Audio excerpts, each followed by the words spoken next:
A man has learned much who has learned how and when to die.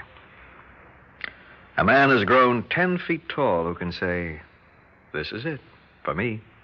This is where I get off. No transfer, no detour. Just a direct route. Why do you frown like that? Why do you look so frightened? I am 10 feet tall. Oh, wipe the terror from your eyes. From up here, even in the black shadow obscure you, you look very pretty.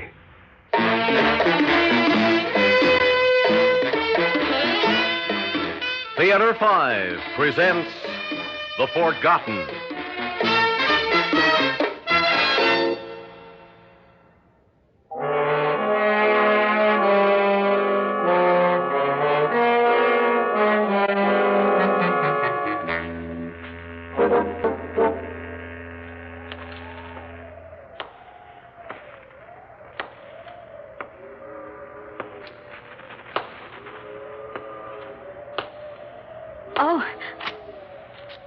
You frightened me. I didn't see you up there. Oh, just keep walking. Forget you saw me. You're going to jump. When you get out of here... Oh, just look down. It's awfully far down to the river. You'll die 1,000 deaths. I've already died 1,000 deaths. But I know. No life lasts forever. Everything is final. Every breath you take is final once it leaves you. The day is final. Dies with sleep. Oh, but there's another day. Another night. Another sleep. There's another breath. And most wonderful of all, there's another hope. For who? For you? For everyone alive. What are you, some kind of Pollyanna or something? No. Oh, beat it, girlie. Get lost. I'm not a girlie. Far from it.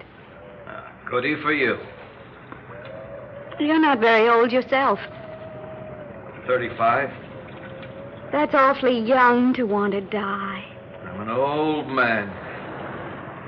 I've lived 1,000,000 years. Even at my age, you can feel you've lived 1,000,000 years. What are you doing down there? Come down, and I'll tell you. Nobody walks across it unless there's a reason. I've got a reason. Got a flat? No. What are you doing down there? Come down, and I'll tell you. Keep walking, girl. You're sure to draw attention to me. And the cops will come, and some minister with a lot of soft talk about God. A crowd will gather, and some yellow-bellied crumb will yell, jump!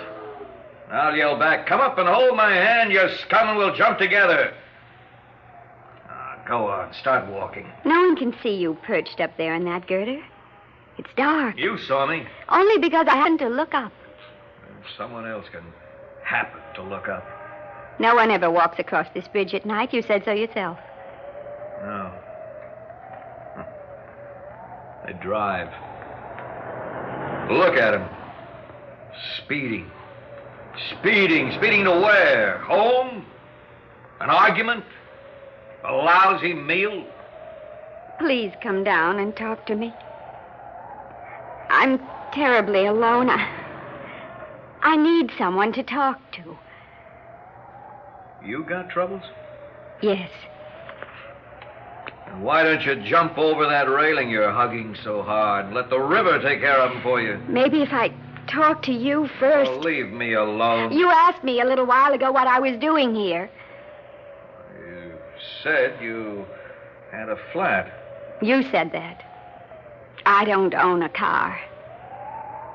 What are you doing here? I came to jump, too. No kidding. I came to jump over this railing and destroy myself. Yeah?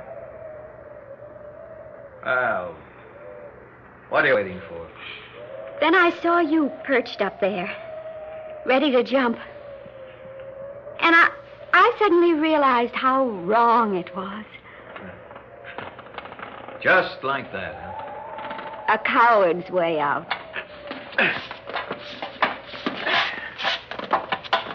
Now I can see you better. But why stand there? Outside the railing on that narrow ledge, you can slip off. I intend to. Please, come over to this side.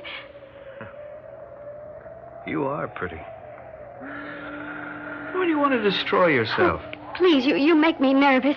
Hey, look. Look how beautiful it looks from here. Black, mysterious.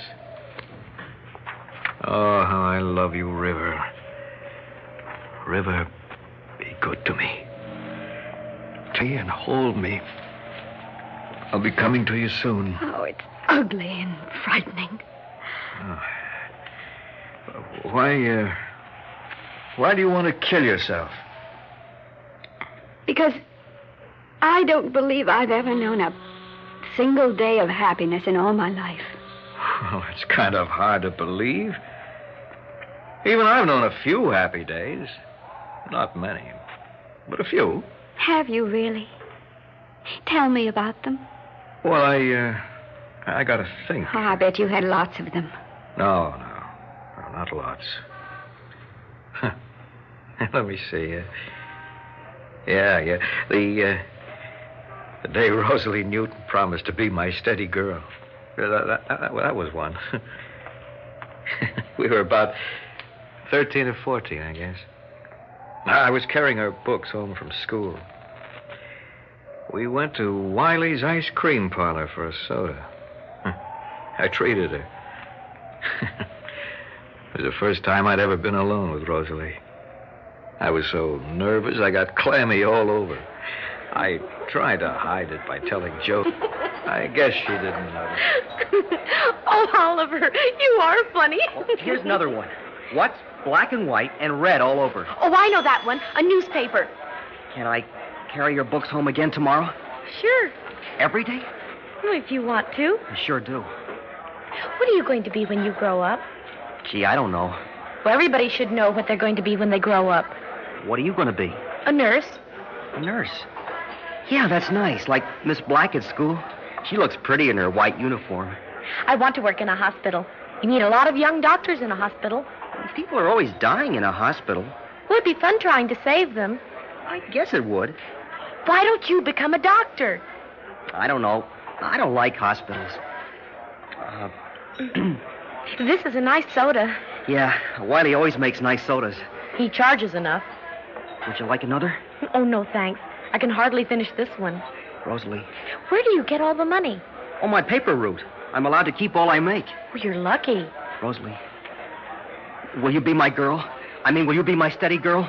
Why, Oliver. I know you got a crush on Jerry Reeves. Oh, Oliver, I have not. He walks you home every day. Jerry's a pest. You always exchange notes in class. Well, he's my brother's best friend. He always hangs around the house. Then, will you be my steady girl? I'd love to, Oliver. I really would. I was on cloud 9 all that day. I bet you were. She must have been awfully nice. Yeah. Whatever happened to her? I married her. Oh. Where is she now? With her husband somewhere. Oh. Hey, look down there. Look at her flowing so gently. Look how she sparkles in the moonlight. How beautiful she is. Hi. I'll be down presently. I'll be down. Look. I don't want to look. Please, come over to this side where it's safe. The sleep eternal. No more hurts. Just peace. No more frustrations, just slumber.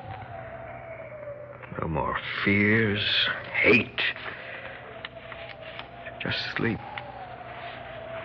Sleep. Someone could see you clinging to that railing, please. Won't you come over to this side? Sleep. Sleep.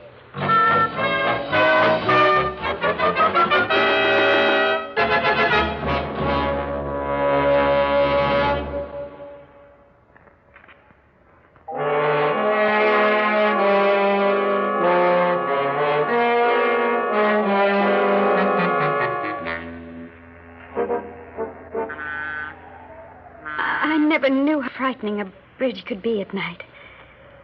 Everything looked so sinister. The shadows like ghouls. Floating around, angry. Please come off that ledge. I walked tall that day. Taller than the church steeple as I took Rosalie home. You must have had a day like that. I can't remember. Everybody's had a day like that. Nobody ever asked me to be his steady girl. Where'd you live, in a convent or something? No, but nobody ever asked me to be a steady girl. You must have had at least one day. Think. Well, the day I graduated from high, I guess. Yes, that day. It was in June. There. Your mom and pop were there, all your friends, relatives. My mother and father were divorced when I was 4. Oh. After that, I remember being on the move. Rooming houses and motels, one after another. I was left alone a lot. One day they arrested my mother for living like she did. And I was put in an orphanage. That's rough. When I was older, I was placed in foster homes. Some were nice, some not so nice. The day I graduated from high school was a happy day. I walked tall that day, too, although in a different way. It seemed almost as if I were a part of something. That I just belong. Fine, Emily. The first time. My, this is a very big day for you. I want you to know both Mr. Farnsworth and I are very proud of you. Oh, thank you, Mrs. Farnsworth. That's why we bought you this dress for your graduation. Oh, it's perfectly lovely. We wanted you to look every bit as nice as any of the other girls. Oh, I know I shall, Mrs. Farnsworth. And I'll always be grateful to you and Mr. Farnsworth. You've been a good girl, Emily. A good, conscientious worker. You've never given us any trouble. That's more than I can say for some of the other girls we've had. Thank you, Mrs. Farnsworth. You've been kind to me. As you know, Emily, we're just poor, hard-working people. But Mr. Farnsworth and I want you to have this as a graduation gift. A wristwatch. It's not an expensive one, but it's the best we have. Oh, it's beautiful. It's just beautiful. You'll be on your way now, Emily. You're 18 and a high school graduate. Have you any plans? Well, I'm going to New York, Mrs. Farnsworth. Oh? There are good job opportunities in New York, they say. I want to get a job and go to school at night. I want to be a school teacher. Sounds fine, Emily. Just fine. I'm really looking forward to it. You'll keep in touch? Oh, of course, Mrs. Farnsworth. And now you'd better start getting dressed. You haven't much time to get ready. I want you to know, Mrs. Farnsworth, this is the happiest day of my life. Now on with you. Quick. Yes, Mrs. Farnsworth. I'll be ready in no time. In just no time at all. Well, tell me, Emily, did you keep in touch? Oh, yes. Look. A stinking tanker plowing through my beautiful river and slashing it like a knife. Stop it, I tell you! Stop it! Rivers are for ships, Oliver. The river down there is for me. For us. That's our salvation, our peace, our tranquility. We'll jump together, Emily. Come, give me your hand. No. It'll come up and enfold us like Jacob's robe, full of understanding. We'll walk with angels. No. Don't be afraid, Emily. It's cowardly. Life wasn't meant to be destroyed. It was meant to be lived. You came here to destroy yourself. Come, Emily. Together. Why did Rosalie leave you? Huh? Why did she leave you, Oliver? Oh. Marry another man. A successful one. Is that the only reason? I never counted all the reasons. Maybe because she never loved me to start with. The seed of love she sowed on barren soil. Maybe because she lost respect for me. You wear the mark of failure on the sleeve of your coat like a blazing neon sign.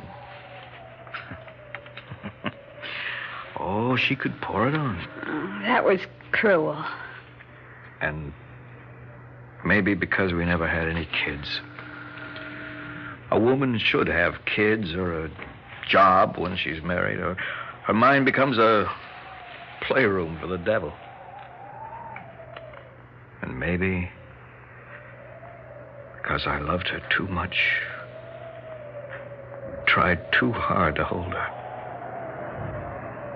And maybe because I kited those company checks and got caught and faced a jail sentence. What's kiting a check? Adding an extra digit to it, pocketing the difference. Did they give you a long sentence? I'm out on bail. They sentence me next week. But I won't be around next week. I'll be down there, asleep. That'll be a laugh. I'll be down there. Please, get off that ledge. What happened to your night school? What? Oh, I enrolled at City College. I couldn't wait to attend classes every night. It was wonderful. So? I met a man. First man I ever knew. Yeah, I know. He left you for another gal. He was very sweet. He'd meet me every night after class, and we'd go to a little restaurant for coffee and maybe a sandwich and talk. It seemed we had so much to talk about. It was always exciting. It was all sort of, kind of like a dream. On weekends, we'd take drives out to the country. We'd stop somewhere for lunch. We'd walk through the woods and maybe lie on the grass. Oh, it was fun. It was beautiful. I fell in love with him. How about the other gal? I thought he'd ask me to marry him. But when I told him I was pregnant... Pregnant? He stopped seeing me.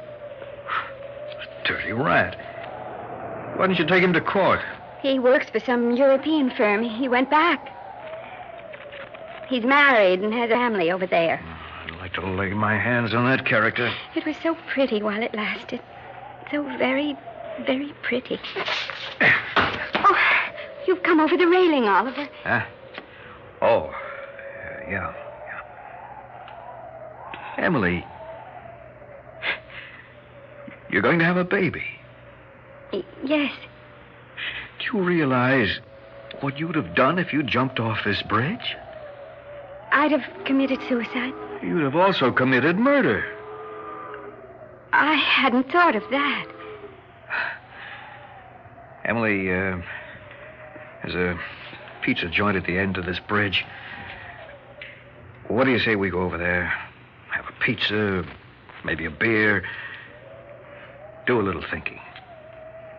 You know, there's tomorrow and tomorrow and tomorrow. And there's the kid. Whatever you say, Oliver. Sure. Sure. You're shivering. Here, take my coat. Oh, thanks. Let's go. Yes. Let's go.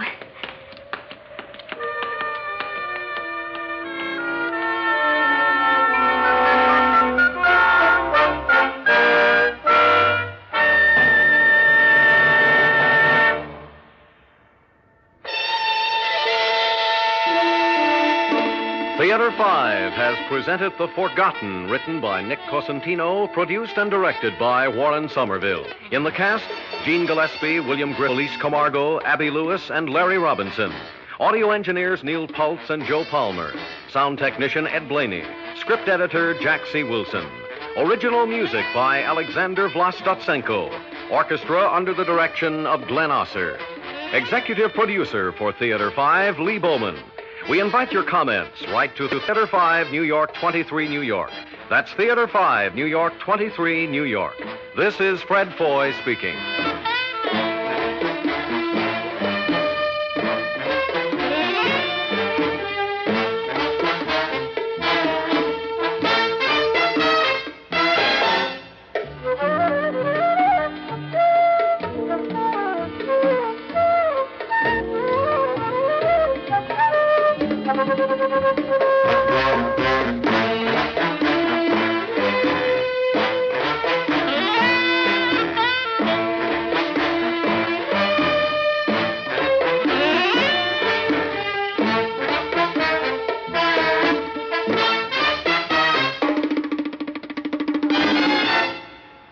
This has been an ABC Radio Network production.